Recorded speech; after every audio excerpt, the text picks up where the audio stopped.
تبارک و تعالی نے قرآن کریم کے اندر حج کا بھی ذکر کیا ہے اور عمرے کا بھی ذکر خاص طور سے کیا ہے۔ اللہ تعالی نے حج کی فرضیت کے لیے قرآن میں فرمایا للہ علی الناس حج البیت من استطاع الیہ سبیلا، کہ لوگوں کے اوپر حج کرنا ضروری ہے جو حج کرنے کی طاقت رکھتے ہیں، جن میں اس کی استطاعت ہے۔ اب اس کی تفصیل میں ہم کو جانا نہیں ہے، اس لیے کہ ہمارا جو سفر ہے وہ عمرے کا سفر ہے۔ تو اللہ تعالیٰ نے قرآن کریم کے اندر خاص طور سے حج اور عمرہ اس کو بھی ذکر فرمایا۔ ایک جگہ اللہ تعالیٰ فرماتے ہیں وَأَتِمُّ الْحَجَّ وَالْعُمْرَةَ لِلَّهِ، کہ تم حج کو اور عمرے کو پورا کرو للہ، اللہ تعالیٰ کے لیے۔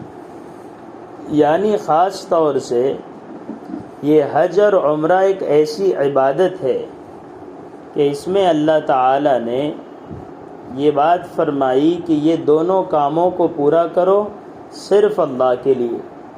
قرآن میں فرمایا اقیم الصلاۃ، نماز قائم کرو، وآتوا الزکاۃ، زکوٰۃ ادا کرو، لیکن اس کے ساتھ خاص طور پر یہ ذکر نہیں کیا کہ اس کو اللہ ہی کے لیے کرو، اگرچہ اس کو بھی اللہ ہی کے لیے کرنا ہے، لیکن حج اور عمرے کی جب بات آئی ہے تو اللہ تعالیٰ نے فرمایا کہ خالص اس کو صرف اللہ کے لیے کیا جائے، اس لیے کہ ہو سکتا ہے کبھی ذہن میں دل میں کوئی بات آ جائے، ریا آ جائے کہ ایک لمبا سفر ہم کرنے کے لیے جا رہے، تو شیطان انسان کا دشمن ہوتا ہے۔ اب شیطان پہلے تو عمل کرنے نہیں دیتا، لیکن جب عمل کرتے ہیں تو نیت پر حملہ کرتا ہے، اس لیے کہ نیت درست ہوتی ہے تو عمل درست ہوتا ہے، جب نیت خراب ہو جاتی ہے تو عمل خراب ہو جاتا ہے۔ اسی لیے اللہ تعالی نے قرآن میں یہ بات ارشاد فرمائی اتم الحج والعمرۃ للہ، کہ حج اور عمرے کو صرف اللہ کے لیے کرو۔ تو ایک چیز تو ہمارے ذہن میں قدم قدم پہ یہ رہنی چاہیے کہ ہمارا یہ سفر، ہمارا یہ اللہ تعالی کی رضا کے لیے قدم اٹھانا ہو رہا ہے، اس کے علاوہ ہمارا کوئی مقصد نہیں۔ اب عمرہ کرنا کیا ہے؟ تو عمرہ کرنا زندگی میں ایک مرتبہ یہ سنت مؤکدہ ہے۔ حج کرنا جس میں حج کی استطاعت ہو اس پہ فرض ہے، اور عمرہ کرنا کے بارے میں لکھا یہ ہے کہ زندگی میں ایک مرتبہ کرنا سنت مؤکدہ ہے۔ عمرہ کرنے کی فضیلت کیا ہے؟ حضرت محمد صلی اللہ تعالی علیہ وسلم ارشاد فرماتے ہیں کہ مسلسل عمرہ کرنا، مسلسل حج کرنا، یہ گناہوں کو ایسا پاک صاف کر دیتا ہے جیسے سونا یا چاندی کو بھٹی میں ڈالا جائے تو اس کے اوپر کا میل و کچیل صاف ہو جاتا ہے۔ اسی طریقے سے یہ حج اور عمرہ گناہوں کو اس طرح صاف کرتا ہے۔ اور ایک روایت میں آپ صلی اللہ تعالی علیہ وسلم نے فرمایا کہ عمرے کا ایک سفر اور اس کے بعد آئندہ عمرے کا جو دوسرا سفر ہوتا ہے، درمیان میں جو گناہ خطائیں ہو جاتی ہے اللہ تعالیٰ اس کو معاف فرماتے ہیں۔ تو یہ عمرہ کرنے کی فضیلت ہے۔ اب اس کی فضیلت کے لیے صرف اتنا ہی کافی ہے کہ اللہ کے نبی صلی اللہ تعالی علیہ وسلم نے مدینہ جانے کے بعد ایک بہت بڑے مجمع کے ساتھ مکے کی طرف آنے کا ارادہ کیا اور عمرہ آپ کرنا چاہ رہے تھے۔ سن 6 ہجری میں آیا، نہیں ہو سکا تو سن 7 میں عمرہ ہوا۔ بہرحال تو عمرہ کرنا یہ بہت فضیلت والا عمل ہے۔ اب عمرے کے لیے ایک نیت ہے، اس کی ہم کو تصحیح بار بار کرتے رہنا ہے۔ دوسری چیز یہ ہے کہ جو ضرورت کا سامان ہے، جو بھی اپنے ضرورت کا سامان ہے، سفر کے لیے جو چیز ضروری ہے وہ سارا سامان ہم ساتھ میں لینے کی کوشش کریں۔ کہیں ایسا نہ ہو کہ ہم یہ سوچے چلو یہ تو ان سے مانگ لیں گے، یہ تو ان سے مانگ لیں گے، یہ طریقہ شریعت میں پسندیدہ نہیں ہے۔ یمن کے لوگ حج عمرے کے لیے جاتے تھے، ان سے لوگ یہ کہتے کہ اپنے ساتھ کچھ لے لو توشہ ساتھ میں، تو وہ یہ کہا کرتے تھے کہ ہمیں توشے کی کوئی ضرورت نہیں اور سامان سفر کی کوئی ضرورت نہیں، ہم تو حج کے لیے جا رہے، عمرے کے لیے جا رہے، ہمیں یہ سامان کی کیا ضرورت۔ ان لوگوں کے لیے اللہ تعالی نے اسپیشل قرآن میں آیت نازل فرمائی، انہی لوگوں کی وجہ سے کہ تزودوا، توشہ ساتھ میں لے لو، فإن خیر الزاد التقوی، توشے میں سب سے بہترین توشہ تقوی ہے کہ اپنا سامان بھی ساتھ میں لو، اس سے دنیاوی ضرورت تمہاری پوری ہوگی، لیکن تقوی کا توشہ ہمیشہ ساتھ میں رکھنا، اس سے دنیاوی سفر اور آخرت کا اخروی سفر یہ دونوں تمہارے صحیح ہوں گے۔ تو اس لیے جو بھی اپنے ضرورت کا سامان ہے، وہ جو بار بار جاتے آئے یہاں پہ جو جانے والے ہیں، اس میں بھی ماشاءاللہ ہمارے کلیم سر ہے، ظفر سر ہے، ان کا بھی سفر ہو گیا، اب ان کو پتہ ہے کیا ضرورت کا سامان وہاں پر چاہیے، تو ان سے معلوم کر لے اور وہ سامان اپنے ساتھ میں رہے۔ جب ہم اپنے گھر سے نکلے تو گھر سے نکلنا ہے ہم کو وہی نارمل حالت میں جیسے ہم دوسری جگہ سفر کے لیے نکلتے ہیں، لیکن اس میں ایک بات کا خیال یہ رکھ لے کہ 2 رکعات نماز پڑھ کے نکل جائے، اس لیے کہ ایک حدیث میں آپ صلی اللہ تعالی علیہ وسلم نے فرمایا کہ جو گھر سے نکلنے سے پہلے 2 رکعات نماز پڑھ لے تو گھر پر لوٹنے تک کر اللہ تعالیٰ اس کی حفاظت کرتے ہیں ہر بلا سے، مصیبت سے۔ تو ہماری یہ جو 2 رکعات نماز ہے ہمارے سفر سے آنے تک کر کی تمام مصیبتوں، بلاؤں، آفتوں سے محفوظ رکھے گی، اس لیے 2 رکعات نماز کا اہتمام کر لیں۔ اب جب ہم یہاں سے نکلیں گے تو یہاں سے نکلنے کے بعد ہم لوگ ممبئی جائیں گے، اور ممبئی سے اپنا ڈائریکٹ پلین ہے نا سر، ممبئی جانے کے بعد پھر جو ہے ممبئی کے ایئرپورٹ پر ہم پہنچیں گے کچھ وقت پہلے۔ اب درمیان میں ہمیں کسی جگہ رکنا نہیں ہے، اس لیے ممبئی سے ہی فوراً ہم کو جو ہے سفر کرنا ہے جدہ کا، اور جدہ پہنچنے سے پہلے میقات آئے گی، اسی لیے ایئرپورٹ کے اوپر جو مرد حضرات ہے وہ احرام باندھ لے۔ احرام کی 2 چادریں ہیں، جو سفید رنگ کی اگر ہو تو یہ سب سے اعلیٰ ہے، سب سے افضل ہے، سب سے بہتر ہے، یہ 2 چادریں ہم پہن لیں۔ اب یہ 2 چادریں پہننے سے پہلے اگر موقع ہو تو ہم غسل کر لیں، اس لیے کہ اس سے پہلے غسل کرنا یہ بھی مسنون و مستحب ہے، لیکن اگر اس کا موقع نہ ہو کسی وجہ سے ہم غسل نہیں کر پائے تو پھر بہتر ہے کہ وضو کر لیں، اس لیے کہ وضو تو کرنا ہی ہے۔ وضو کریں گے تو ایک وہ سنت جو چادر باندھنے کے بعد 2 رکعت نماز پڑھنی ہے، وہ سنت پر اپنا عمل ہو جائے گا، اس لیے اگر موقع ہو تو غسل کرے، اگر موقع نہیں ہے تو وضو کر لے۔ وضو کرنے کے بعد پھر اپنی یہ چادریں پہن لے۔ اب چادریں پہننے کے بعد ابھی نیت نہ کرے، اگر ہم نے احرام کی نیت کر لی تو نیت کرنے کی وجہ سے بہت ساری چیزیں ہمارے اوپر لازم ہو جائے گی، اس لیے اب چادر پہننے کے بعد 2 رکعت نماز پڑھے، اس لیے کہ نیت سے پہلے 2 رکعت نماز ہے، یہ اللہ کے نبی صلی اللہ تعالی علیہ وسلم کے عمل سے ثابت ہے۔ اس لیے چادریں اوڑھنے کے بعد اب ہم جو ہے 2 رکعت نماز پڑھ لیں۔ اب چادریں اوڑھیں گے صرف مرد حضرات، عورتیں جو ہے وہ تو اپنے نارمل جو لباس ہم پہنتے تھے گھر میں، ہمارا وہی لباس رہے گا، اس کے اندر کوئی تبدیلی ہم عورتوں کے سلسلے میں نہیں آئے گی۔ اب احرام باندھنے کے بعد، احرام سے پہلے اگر غسل کیے یا وضو کیے تو ہم خوشبو وغیرہ لگا سکتے ہیں، سر میں تیل بھی لگائیں گے، خوشبو والا تیل بھی لگا سکتے ہیں۔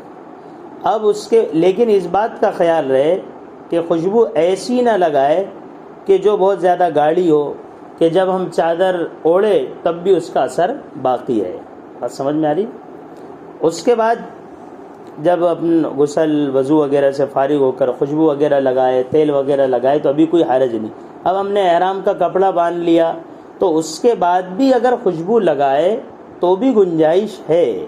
اگر احرام باندھنے کے بعد احرام کی نیت نہیں کی گئی، اگر اس کے بعد بھی خوشبو لگا دی گئی تو اس کی وجہ سے کوئی چیز لازم نہیں آتی، لیکن بعض علماء نے یہ لکھا ہے کہ خوشبو نہ لگائے یہ زیادہ بہتر ہے۔ اب ہم جو ہے اس کے بعد پلین میں بیٹھیں گے۔ پلین میں بیٹھنے کے بعد اب ہمارا سفر شروع ہوگا۔ اب دوران سفر میں راستے میں میقات آئے گی، تو میقات کے آنے سے پہلے ہی اعلان ہو جائے گا کہ بھئی میقات آنے والی ہے، عمرے کی کیا کر لو، نیت کر لو۔ اس لیے کہ اگر کوئی بندہ یا کوئی بندی میقات سے بغیر عمرے کی نیت کر کے چلا جائے یا چلی جائے تو ایسی صورت میں ان کے اوپر ایک دم لازم ہو جاتا ہے۔ یہ بات سمجھنے کی ہے کہ جب ہمارا میقات آنے والا ہے تو آنے سے پہلے اعلان ہوگا، اب اعلان ہوگا تو ہم اس کی نیت کر لیں گے، لیکن اپنا پلین رات کا ہے، اب ہم پلین میں بیٹھنے کے بعد ہم کو نیند لگ گئی اور میقات گزر گیا، تو اب میقات سے اگر ہم سوتے ہوئے گزر جائیں گے تو پھر ہم کو دوبارہ لوٹ کے آنا پڑے گا، لیکن دوبارہ لوٹ کے آنا ممکن نہیں ہے۔ جب دوبارہ لوٹ کے آنا ممکن نہیں ہے تو ایسی حالت میں ہم پر ایک دم واجب ہو جائے گا۔ اور ہمارے استاد حضرت مفتی سلمان صاحب منصور پوری دامت برکاتہم العالیہ فرماتے تھے کہ جب دم واجب ہوتا ہے تو حاجی کو دمادم کر دیتا ہے۔ اس لیے اس بات کا خیال رکھیں کہ ہم وہ آنے سے پہلے ہی نیت کر لیں۔ اگر ایسا اپنے کو غلبہ محسوس ہو رہا کہ نیند کا غلبہ ہے تو آپ پہلے بھی نیت کر سکتے، جہاز میں بیٹھنے کے بعد بھی نیت کر سکتے، لیکن آپ کو جہاز میں بیٹھنے کے بعد نیت کرنے کا فوراً اس لیے نہیں کہہ رہے کہ احرام کی نیت کرنے کے بعد کچھ کام ایسے ہیں جو حلال تھے لیکن احرام کی نیت کے بعد وہ چیزیں کرنا صحیح نہیں رہتی۔ اس لیے آخری درجہ یہ ہے کہ میقات کے آنے سے پہلے ہم جو ہے نیت کر لیں۔ اب نیت کرنے کے لیے اگر دل سے نیت کی کہ بھائی عمرے کا سفر کرنا ہے، لیکن شرائط میں یہ بھی بات لکھی ہے کہ زبان سے اس کا اظہار کر دے کہ اللہم انی ارید العمرۃ، کہ اللہ میں عمرے کا ارادہ کرتا ہوں، فیسرھا لی، اس کو میرے لیے آسان کر دے، وتقبلھا منی، اور اس کو میری طرف سے قبول کر دے۔ اب یہ عربی میں دعا پڑھنا کوئی لازم اور ضروری نہیں ہے، آپ عمرے کی نیت کریں اور تلبیہ پڑھ دیں زور سے، ایک مرتبہ پڑھنا لازم ہے۔ اگر آپ تلبیہ نہیں پڑھ رہے، کوئی ذکر بھی کر دیے تو بھی کام چل جائے گا، لیکن احرام کی نیت کرنے کے بعد کچھ نہ کچھ ذکر لازم اور ضروری ہے۔ بغیر ذکر کے احرام کا جو تلبیہ، احرام کی جو نیت ہے وہ صحیح نہیں ہوگی۔ اس لیے جب نیت کرے تو ایک بات کا خیال رکھے، زبان سے کہہ دے اللہ تعالیٰ میں عمرے کیا ارادہ کرتا ہوں، ارادہ کرتی ہوں، آپ اس کو آسان بھی کر دیجئے اور آپ اس کو قبول کر لیجئے۔ اگر اس لیے کہ مختلف کتابوں میں کسی جگہ نویتو آئے گا لکھے ہوا، کسی جگہ اریدو آئے گا، سب کے معنی ایک ہی رہتے، اس لیے عربی میں بولنا کوئی ضروری نہیں ہے، بس اللہ تعالیٰ اسے قبول فرمائے، آسان فرمائے۔ کم سے کم ایک مرتبہ تلبیہ پڑھے، 3 مرتبہ تلبیہ پڑھنا مستحب و مسنون ہے۔ تو مرد حضرات جو تلبیہ پڑھیں گے وہ آواز کے ساتھ پڑھیں گے، اور خواتین جو تلبیہ پڑھے گی ایسا کہ وہ خود سن دے۔ خواتین جو تلبیہ پڑھے گی وہ اس طریقے سے کہ خود سن لے، اور مرد حضرات جو تلبیہ پڑھیں گے وہ زور سے پڑھیں گے۔ آپ جب سفر کریں گے تو وہ میقات کے آنے سے پہلے ہی وہاں اعلان بھی ہو جاتا ہے، اور جو خدام اس میں رہتے، خادمات رہتی ہے، وہ زور سے پڑھتے بھی ہے، لیکن ہم کو یہ چیزوں کو خیال رکھنا ہے تاکہ ہمارا جو عمل ہے وہ صحیح ہو۔ جب ہم نے احرام کی نیت کر لی تو احرام کی نیت کرنے کے بعد اب مردوں کے لیے یہ ضروری ہے کہ وہ سلا ہوا کپڑا نہیں پہن سکتے۔ یہ نمبر 1 بات یہ ہے کہ سلا ہوا کپڑا نہیں پہنیں گے، اس لیے سلی ہوئی کوئی بھی چیز ہو تو ہم اس کو بمبئی سے جہاز میں بیٹھنے سے پہلے ہی اتار لیں، بغیر سلا ہوا کپڑا پہنے۔ اب یہ صرف مردوں کے لیے ہے، اس کا عورتوں سے کوئی تعلق نہیں ہے۔ عورتوں کا لباس تو سلا ہوا جو نارمل عام طور پر لباس ہے وہی لباس رہے گا۔ ایک چیز یہ ہے کہ احرام کی نیت کرنے کے بعد جو اپنا سر ہے یہ سر ہمارا کھلا رہے گا، یہ صرف مردوں کے لیے ہے۔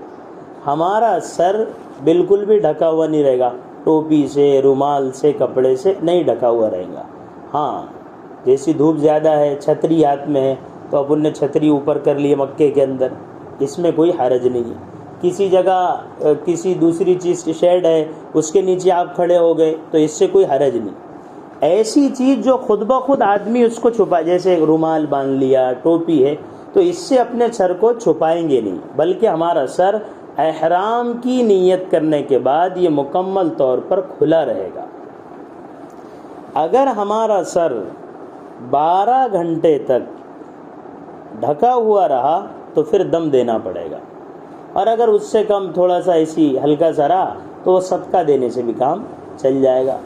اس کے لیے مٹھی بھر جو صدقہ کر دی، یا کھجور صدقے میں دے دی، یا صدقہ فطر کی نیت سے کچھ پیسے دے دیے، لیکن ہم اسی بات پر پورے طور پر عمل کریں کہ سر کو ڈھانکنا ہی نہیں ہے۔ اور یہ کام اتنا مشکل بھی نہیں ہے، بہت آسان ہے، اس لیے کہ سب لوگ بغیر سر ڈھکے ہوئے ہم کو دکھیں گے، لہٰذا ہم کو سر ڈھانکنے کی ضرورت نہیں ہے۔ اب یہ سر ڈھانکنے والا عمل بھی صرف مردوں کے لیے ہے، عورتوں کا اس سے کوئی تعلق نہیں ہے۔ عورتوں کا جو سر ہے وہ پورا ڈھکا ہوا رہے گا۔ جیسے نماز کی حالت میں عورتیں جب نماز کے لیے کھڑی ہوتی ہے تو ان کا پورا سر ڈھکا ہوا رہتا، ان کے بال نظر نہیں آتے، اور پورے سر کے اوپر دوپٹہ جو ہے اوڑھا ہوا رہتا ہے، ایسے ہی وہ احرام کی حالت میں بھی رکھے گی، ان کا سر کھلا ہوا نہیں رہے گا۔ اب سر سے نیچے اترو تو چہرہ ہے، چہرہ بھی احرام کی حالت میں ڈھکا ہوا نہیں رہ سکتا ہے۔ اب یہ اس کا تعلق مردوں سے بھی ہے، اس کا تعلق عورتوں سے بھی۔ احرام کی حالت میں ہمارا چہرہ ڈھکے ہوا نہیں رہے گا، اور ہم اپنے چہرے کو ڈھانکیں گے نہیں، جیسا لیٹ گئے اور چہرے پر کپڑا ڈال دیے، ایسا ہم نہیں کریں گے۔ لیکن خواتین کے لیے چونکہ پردہ کرنا فرض عین ہے، اب عورتوں کے لیے پردہ بھی کرنا ہے اور چہرے کو ڈھانکنا بھی نہیں ہے، تو اس کا آسان طریقہ یہ ہے کہ کپڑے کو اپنے چہرے سے مس نہ ہونے دے، یعنی کپڑا چہرے کو نہ لگے۔ اس کے لیے کچھ ٹاپ وغیرہ بھی آ جاتے، اس کو سامنے اس کے اوپر سے کپڑا رہے گا تو وہ چہرے کو لگے گا نہیں تو بہت ساری عورتیں جو مقام پہ پردہ کرتی ہے اور وہاں جانے کے بعد چہرہ کھول دیتی ہے۔ حضرت عائشہ رضی اللہ تعالی عنہا جو اس امت کی سب سے بڑی عالمہ ہے، جو مسئلے صحابہ کے سمجھ میں نہیں آتے تھے وہ پردے میں حضرت عائشہ سے پوچھتے تھے۔ حضرت عائشہ سفر پہ آتی حج عمرے کے لیے، لیکن کبھی کوئی حضرت عائشہ کے چہرے کو نہیں دیکھ سکتا تھا۔ اس کی وجہ کیا تھی؟ اس کی وجہ یہی تھی کہ وہ غیر مردوں سے اپنے چہرے کو چھپایا کرتی تھی۔ بس بات یہ ہے کہ چہرے سے کپڑا ٹچ نہیں ہونا چاہیے۔ ٹوپ وغیرہ وہ تو آئی گے لائی ہوں گے نا، ہاں وہ ٹوپ وغیرہ کے اوپر سے کپڑا رہے گا جس کی وجہ سے وہ مس نہیں ہوگا۔ اس کے ساتھ ساتھ احرام کی نیت کرنے کے بعد چہرہ کھلا رہے گا، مردوں کا بھی عورتوں کا بھی۔ سر کھلا رہے گا صرف مردوں کا، عورتوں کا ڈھکا رہے گا۔ احرام کی نیت کر لینے کے بعد کسی بھی طرح کی خوشبو لگانا یہ کسی کے لیے بھی جائز نہیں ہے، مردوں کے لیے بھی نہیں اور عورتوں کے لیے بھی نہیں۔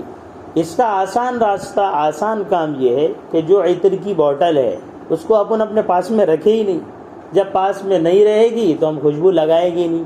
احرام کی حالت میں خوشبو لگانے کو منع کیا گیا ہے۔ جب آدمی کسی دوست سے ملنے جاتا ہے تو خوشبو لگاتا ہے، تیل لگاتا ہے، اچھا بنتا ہے۔ اللہ فرماتے بندے تو میری محبت میں آ رہا ہے، اس کی مجھے کوئی ضرورت نہیں ہے، اس لیے خوشبو بھی نہیں لگانا ہے اور خوشبودار تیل بھی نہیں لگانا ہے۔ اگر آپ کو ضرورت محسوس ہو تو نارمل تیل لگایا جا سکتا ہے، لیکن اگر اس سے بھی بچا جائے تو یہ زیادہ احتیاط کی بات ہے، اس لیے خوشبودار تیل بھی نہیں اور خوشبو بھی نہ لگائی جائے۔ مرد بھی اس سے اپنے آپ کو بچائیں گے اور خواتین بھی اپنے آپ کو اس سے بچائیں گی۔ احرام کی نیت کر لینے کے بعد اپنے بالوں کا توڑنا، بالوں کا کاٹنا یہ بھی شرعاً درست نہیں ہے، اس لیے ہم کھجائے نہ تاکہ اپنے بال نہ نکلے، اس لیے کہ اب احرام کی نیت کے بعد بالوں کا ٹوٹنا یہ صحیح نہیں ہے۔ اگر ہم نے وضو کیا یا غسل کی ضرورت پیش آ گئی، یعنی غسل فرض ہو، تو ایسی صورت میں وضو وغیرہ کیا، غسل وغیرہ کیا، کچھ بال ٹوٹ گئے، خود بخود ٹوٹ گئے، اگر جیسے داڑھی پر پانی پھیرے تو خود بخود بال ٹوٹ گئے، تو تین بال اگر ٹوٹ گئے تو اس کے بدلے کھجور صدقہ کر دے، یعنی تھوڑا بہت اس میں صدقہ دے دے۔ جان بوجھ کر اگر بال کاٹیں گا، جیسے پورا سر ہے اپنا، اس کے تہائی حصے کو یا چوتھائی حصے کو، ہم نے چوتھائی حصے کو اگر کاٹ لیے تو اس سے پھر ہم پر دم لازم ہے، لیکن ایسا کوئی کرتا بھی نہیں۔ بہت سارے مسائل ایسے ہیں جس کو اپن چھیڑیں بننا بھی نہیں چاہ رہے، نارمل طور پر ہم بیان کر رہے ہیں۔ تو اب ایک بات کا یہ خیال رکھے کہ احرام کی نیت کے بعد بال ہمارے نہ ٹوٹے، خود بخود وضو میں کوئی ٹوٹ جائے تو وہ ایک الگ بات ہے، لیکن اس کو توڑنے کی کوشش نہ کرے۔ اسی لیے کھجانے سے پرہیز کرے، کیونکہ جب بندہ یا بندی کھجائیں گے ہو سکتا ہے کوئی بال ٹوٹ جائے، اس لیے اس بات کا خیال رکھیں۔ ایک ایسی چیز جو پیش آتی نہیں لیکن قرآن میں اس کا ذکر ہے، اس لیے اس کو ذکر کر دیتے۔ اللہ تعالیٰ قرآن میں فرماتے لا تقتلوا الصید وانتم حرم، کہ حالت احرام میں تم شکار نہیں کر سکتے۔ اب شکار تو اپن کر ہی نہیں سکتے، لیکن اب قرآن کے اندر یہ بات ہے، اس لیے اس کو اپن نے ذکر کر دی۔ تو احرام کی نیت کر لینے کے بعد یہ چند چیزیں ہیں جس سے اپنے کو بچنا ہے۔ اسی طریقے سے یہ جو اپنے پیر ہے، پیر کی جو ابری ہوئی ہڈی ہے یہ اپنی کھلی رہنا چاہیے، پیر کی ابری ہوئی ہڈی۔